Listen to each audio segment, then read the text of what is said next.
I've spent the last 7 months trying to learn every Monster Hunter weapon in the dumbest way possible. You guys will be voting for the monster I hunt with the Charge Blade. 4th hunt with the Charge Blade here, guys, and I'm going against Tempered Furious Rajang. That's right, I learned these weapons by jumping head first into hunts like that. Today, I want to share with you the key things that helped me while learning each of these weapons.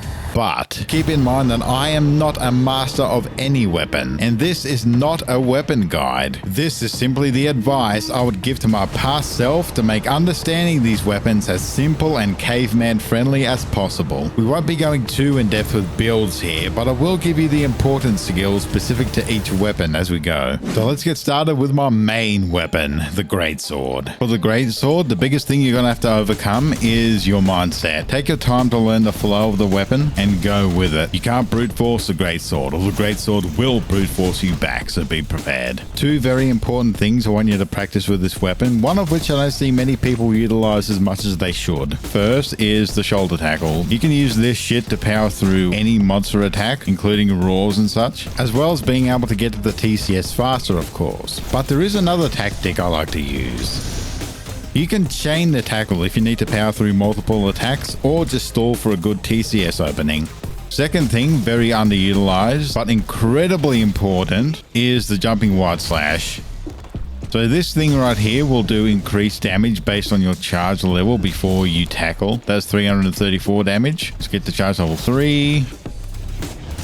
747 damage. In this thing, you really want to get used to using it. Weave it in whenever you don't have time for a full-on TCS. Trust me, you're going to be doing a lot more damage overall. It also has a very wide range. Look at that. Hit that motherfucker from the side. For Greatsword, focus is the only mandatory skill you're going to need. Other than that, focus on your typical offense skills, your favorite comfy skills, and have fun. Now here's my simplest way to play Charge Blade. We're going to be using Savage Axe mode and forgetting everything else. First things first, charge your files. I like to go in with a quick YB, hold B for the charge attack, and then a Y after that. If you have the focus skill maxed out, that should give you maxed out files right there. So go ahead, right trigger, B, charge those bad boys up. Now from a neutral stance, you can spam YB, then right trigger, boom, slow motion time, YB, and again, YB. Watch out for this animation right there, see? Right trigger, and that'll be your shield charge. Now it's time to get Savage Axe mode. The same things with the files. Beautiful. Now with Savage Axe mode, we want to do the same thing, but left trigger this time. Boom, you are now in Savage Axe mode. Look at that. Congratulations, you now know how to charge your file, your shield, and your Savage Axe. This is the combo I like to go for right here with Charge Blade. You can kind of just spam that shit until you run out of files. You will lose Savage Axe mode if you run out of files. So what you can do is instead go back to sword mode, right trigger here, and simply charge your files up again. There we go. And then right trigger, Y, and you're back in axe mode. Okay, remember that. When you're in sword mode, as long as you have Savage Axe mode ready, you can just right trigger, Y, back to Savage Axe mode. Skills wise, capacity boost extends your number of files by 1. Power prolonger is super important starting out for keeping your shield and your Savage Axe mode charged up for longer. Evade extender is really useful on Savage Axe mode for mobility. Focus isn't mandatory, but it can really help to charge your files quicker, especially when you're just starting out. And definitely grab some sharpness management skills, such as handicraft, master's touch, or protective polish. Alright, what really helped me with Switch Axe was not over focusing too much on the sword mode and actually utilizing the mobility of axe mode. So ideally you want to weave in some combos, try and get your sword charged up because that will be the highest damage, right? You can go for the zero-sum discharge from here, but be warned, it is much trickier than it looks and will get you killed when you're just starting out. But here's a quick tip if you do go for the ZSD. You actually want to stop spamming the attack button before the big finish, because you will get less of an ending animation. See the difference there. But axe mode does have much more mobility than sword mode, right? Especially with fade slash right here, which is pull the left stick back and B. You're going to want to make good ass use of fade slash. That can be incredible, but I definitely recommend using hybrid Switch Axe. Sword mode when you want some power, and into the axe mode when you want mobility. One really strong combo here is to go for the wild swing for any amount of times and then hit right trigger for the morph sweep. That does a crap ton of damage and it's really cool. Evade Extender, highly recommended for mobility, especially in sword mode, and Power Prolonger will let you keep your axe and sword charged up for longer. Alright, Insect Glaive. Let's do this shit. First off, you want to feed the bug. Left trigger YB when you have slinger ammo equipped. This will extend the duration of your buffs. First and foremost, just take your time getting those extracts right. This can be really tricky at first when you don't know where the colors are on the monster. It is goddamn infuriating sometimes, don't worry. After that, you can honestly start off with a bunch of aerial style if you wish. Just vault up, hit B, go for those aerial vaults. This isn't the highest damage, but it is very safe, so if you're not feeling very confident with it yet, aerial style is pretty good for like Insect Glaive training wheels, you know what I mean? And when you're feeling ballsy, position yourself and go for that descending thrust, and then just spam B. That'll be one of your, if not your strongest combo right there. I fucking missed that one, but and let me take two. Position, descending thrust, spam B. Rinse and repeat. Skills wise, Power Prolonger so you don't have to deal with refreshing your buffs as often, Clutch Score Boost for those one-hit tendies, and of course Sharpness Management skills, because god damn. Also, quick note, the Airborne skill does not work for extra damage with aerial style. I know, right? Alright, Gunlance. I've only ever actually used normal shelling on the Gunlance, so this might not be the most useful guide out there, but simply what I do is just burst fire spam. Wide sweep and then Wormstake Cannon if you have the opening for it. If you don't have the opening for it, just burst fire and get the fuck out of there. It can feel like a pretty clunky weapon to use and get used to, honestly. Just like Greatsword, I do feel like a mentality shift is in order to get the most out of this weapon. You must be one with the clunk. But one thing that is really good to keep in mind is that Tenderizing will reload all of your ammo, including the Wormstake. Artillery for damage, capacity boost for more shells, clutch core boost because you need that shit, evade extender for mobility, and your choice of evade window or guard depending on what kind of defensive style you want to take. Alright, hammer's pretty simple, okay? Go into charge mode with the right trigger, hit B, and you go into power charge mode. You'll keep power charge mode so long as you don't get knocked out of it by a monster, and as long as you don't sheath your weapon. Power charge mode will increase the damage you deal overall and change some of your attacks. Look at this. Level 3 charge, no power mode. Let's charge up again. Level 3 charge with power mode. And don't forget to go for that spinny combo with the left trigger there. Flying smash. Absolutely love that move. Get a free tendy and everything. And now don't forget, if you have a lot of slopes in your hunt, make use of the mid-air spinning bludgeon. That can be done super easily by just charging, sliding down and letting go of right trigger. And it can be followed up by... Can I actually reach this dude here? Oh, here we go. Yeah, this is it. Left trigger. Yeah, fucking love that. Luckily, Hammer doesn't need much for skills. Slugger level 1 will net you a nice 20% more KO damage. Earplugs is really good because you can't dodge through monster roars without losing your buff. And Airborne is incredible if you have lots of ledges for jump attacks in your hunt. Alright, Hunting Horn, do not be overwhelmed by the songs, right? I would say, honestly, just focus on playing your songs before the fight starts, to start off with. Another cool tip, if you time it right, so after you play your final song, just spam right trigger again, hold it in, and you'll get an upgraded effect of all your songs right there, such as Effects Extended or Attack Up XL or whatever the fuck. After that, go to town. My favorite attacks are honestly just YB, just Y plus B and B itself. I don't usually use Y much. That shit's kind of weak as fuck, but... And get used to the spinny, right? Left trigger after any attack on the Hunting Horn, and you'll do this sick-ass move right here. Land this bad boy right on their head and you'll do a shitload of damage and stun lock the hell out of the monster. It's great. Hunting Horn also has the fastest unsheathed walk speed in the entire game with your self-improvement buff, so make damn good use of it and be mobile. Not many skills needed for Hunting Horn either. Horn Maestro will increase the duration of your songs, super useful, and Slugger level 1 for that sweet 20% KO damage. Sword and Shield, the first thing you want to be wary of is the range. This thing was by far my biggest hurdle. As a Greatsword main, coming from Sword and Shield felt like this. So how close you want me to be? You really got to get up close and personal and basically face the monster. But once you do that, the main thing you want to know, Perfect Rush is the key to victory. This shit will do a crap ton of damage. I can't like grab onto the monster there like you normally would. For whatever reason, this training dummy doesn't allow it. Don't be afraid to just not finish your perfect rush. You can do other things like dodge out of it and go straight back into another perfect rush. That often can be the highest damage. It's just going for the perfect rush until the final hit and then dodge cancelling out of it and going for another one.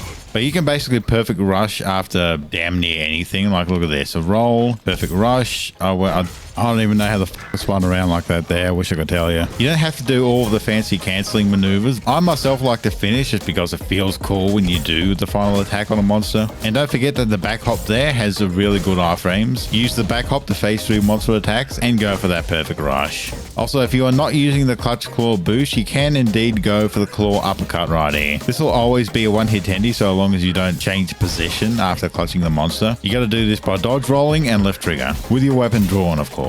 And this can be a massive bitch to aim. You really got to get your spacing right. It's very easy to overshoot if you're aiming for a specific part. So definitely bring Shaver even if you are using sword and shield for easy attendees. Sweet fuck all skills needed on sword and shield. Clutch claw boost will make your life way easier. And evade window because that also works with your back hop iframes. First off, bring a dash juice because you need your stamina. That's the number one thing, right? You're going to want your stamina as much as possible. Remember, keep mobile, right? Don't pin yourself with any big combos too easily. You can shimmy left and right by holding the control stick while using your Y spam. And of course, Blade Dance, your big attack that has a massive animation lock, so be very careful. And don't be afraid to switch out of demon mode sometimes to let your stamina recover. You can still do good damage even outside of demon mode, right? No need to get yourself killed. And just like the sword and shield, you can get one-hit tendies by going into demon mode, spamming B while moving, and at the end, left trigger. And that actually does a respectable amount of damage for a tendy attack, so you can get a decent chunk of damage using this attack as well. And that will tendy a one hit regardless of having clutch claw boost or not, but you do have to be in demon mode for that. Just make sure you're using dash juice and a few stamina skills to stay in demon mode more often. Protective polish can also help a ton with sharpness. As everyone knows, triple poke with lance is of course your bread and butter. Don't forget you can hold back on the control stick after an attack to dodge really far back. But the real key to learning lance is to understand what all of your blocks do. You're going to want to be comfortable with your blocks because that's where the magic happens. Your counter claw is really good, right? Guard, B, left trigger. You hit a monster with this shit, you'll tendy them with hyper armor. And this shit will make you feel like a goddamn wrestler, trust me, it is so fun. Also, your power guard, B, A, has a 360 guard radius. You can block shit coming from basically any direction with this shit, but it will chew you through your stamina, so be careful. From there, you have a choice of either counter thrust or leaping thrust. And these can be used in any direction you please. Remember, everything's 360 with a power guard. Master these techniques and you'll be pinning yourself to the monster like a clingy ex-girlfriend with separation anxiety. Just like I always dreamed of. Of course, the guard skills are going to be extremely useful on land, so guard up, and offensive guard is going to be extremely useful for damage. Alright, with Longsword. Number one thing you want to master is the Foresight Slash. Well, let me try that again. So for Foresight Slash, you're going to want some gauge. So what you're going to want to do is keep up your glowy gauge filly stuff. So after an attack, right trigger A, and then Y for the UI slash. This will make your gauge flash and recover it slowly over time. As long as you have that going, you should have enough for your Foresight Slashes. And the real key to mastering the Foresight Slash, you're going to want to use certain attacks to really keep your openings. If you want, you can just spam B and Y like that. Those are very short animation attacks to keep yourself open. Think of it as like your parry stance or some shit. If you time it right and hit something after using it, you can immediately fill your gauge and go for that round slash. And yes, it is as busted as it sounds. If you're going for the regular spirit slash combo, don't forget, fade slash YB can combo into an even faster round slash combo. Just like that. And don't forget the special sheath after basically any combo you do ever. And then spirit thrust to the helm splitter when you're ready. Anime as fuck, let's go. Skills wise, evade window works with Foresight Slash, so that can be really good when you're just starting out. And of course, sharpness skills, handicraft or protective polish. Disclaimer, I have much less knowledge of ranged weapons than melee ones, but one massive thing that helped me was changing how I thought about hit zone values. Usually, ranged weapons will have very different weak spots on a monster compared to melee, so be sure to check your hunter notes or pay close attention when fighting a monster to make make damn sure you're hitting the right places, or else you're going to feel like you're firing toothpicks at a fucking brick wall. Keep up your power shot coatings and make sure you have quick access to crafting more. Use close range coatings when you run out of power. So how you want to craft more power coatings, right? Customize radial menu, pick your favorite spot, go to power coating, select how many you wish to craft, all. That'll craft as many power coatings as you can and as you can hold. Do not forget the dash juice, that'll make your life so much easier. My go-to combo is simply aim, dash, shoot, power shot. Dash, shoot, power shot. It is a very simple and very caveman way of playing bow, I know, but it works. This will get the job done. You're definitely going to want bow charge plus, right? You can craft that at the Elder Melder, so go ahead and do that. Stamina skills, amazing. Not entirely necessary if you just use dash juice and eat for feline black belt. Classical boost for easy attendees, and the bow specific damage increase skills. There's a lot to go over with the bow guns, and I'm afraid that's a bit out of my expertise. There's also a lot of different ammo types, right? I'm just going to show you what I do for my spread heavy bowgun. Usually you're just going to want to tend to the monster's face and blast away. This is a really fucking awkward training dummy, but you know, tend to the monster's face, blast away. That's about it. Definitely get used to ammo crafting mid-hunt. This can be a bit tricky for me since I have to go into my menu and select this shit here. Again, I don't play bow guns very much. When I do, it's usually just for the memes. Now, what you want to do if you're using pierce ammo, my favorite, get tendies in most any places you can. Prioritize the big chunky bits on a monster. Remember, your pierce is going to go through multiple hit zones. Get that bitch nice and tendied, line them up in a way that you can hit as many parts as possible and go to town. Highly recommend Mind's Eye here so you don't have to worry about getting too close to the monster. That way when the monster runs at you, you can actually still do good damage. The bowguns are easy to pick up and play as long as you know what you're doing with the ammo and know where to shoot at the monster. Other than that, you should definitely consult other guides for the ranged weapons to learn more. You should consult other guides for every weapon to learn more. This video is very much just to get you started, to get you able to do your first few hunts without having to learn too much. And trust me, there's a lot to learn with all of these weapons. I'm still learning shit with these weapons. I'm still learning shit with the Greatsword, and I'm a Greatsword main for fuck's sake. But now you need something to actually hunt with a new weapon, don't you? I'd recommend picking a build using the link in the description and grinding towards it while actually using the weapon. And be sure to let me know how your first few hunts go, whether this video helped or I'm just full of shit. You can also check out my challenge videos to see each of these weapons in action. I'm not the best player, but you may learn something, what not to do maybe. Best of luck to you and happy hunting out there.